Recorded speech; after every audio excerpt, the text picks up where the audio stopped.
April 7. The cross opens our eyes. When the centurion saw what had taken place, he praised God, saying, "Certainly this man was innocent." Luke chapter 23, verse 47. We have not understood the cross unless it has changed us personally. After Jesus breathed his last, Luke records for us the reactions of those who witnessed the crucifixion. All the crowds that had assembled for this spectacle, when they saw what had taken place, returned home beating their breasts. Yes, there was sadness, but once the spectacle was over, they left to get on with their lives. Verse 49 then informs us that all his acquaintances stood at a distance watching, and we can only imagine what was running through their minds. But the most striking and the most personal reaction that Luke captures is that of the Roman centurion, who, seeing what had happened, praised God, saying, "Certainly this man was innocent."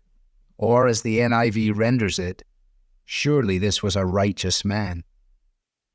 Here, amid the darkness of hypocritical religious leaders, cynical rulers, and callous passers-by, is a glimmer of light. Perhaps the last person we would expect to see the truth. A man with no previous connection to Jesus, no background in Old Testament studies, and no predisposition to the things of God, not only grasped what he was looking at, but responded personally to it. He saw what had taken place, the words of Jesus, the darkness overhead, the manner of his death, and realized, here is no ordinary man. Here is a man who is different from every other man. Here is a man who is entirely innocent, wholly righteous. Indeed, Mark adds that the centurion confessed that the man on the cross was the Son of God. With his eye for detail, Luke places a clear emphasis on seeing what took place on the cross. He probably hoped that some readers would remember that when Jesus had read from the scroll of Isaiah earlier in his ministry, he had said, "The Spirit of the Lord has anointed me to proclaim good news to the poor, to proclaim liberty to the captives and recovering of sight to the blind."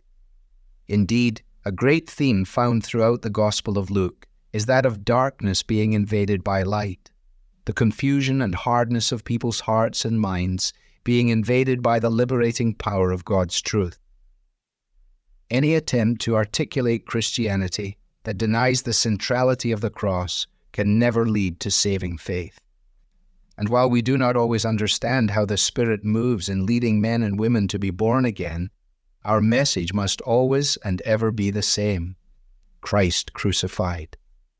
It is beholding the cross that brings life for anyone who responds to the man who hung there by confessing who he is and praising God for his saving work. Unless and until the cross is personal to us, it is useless for us. So when was the last time you simply looked at your Savior on the cross and praised God? Devotional material is taken from the Truth for Life Daily Devotionals, copyright Alistair Begg. It's published by the Good Book Company. This reading was digitally created by Truth for Life and is used with permission. For more clear, relevant Bible teaching, visit truthforlife.org.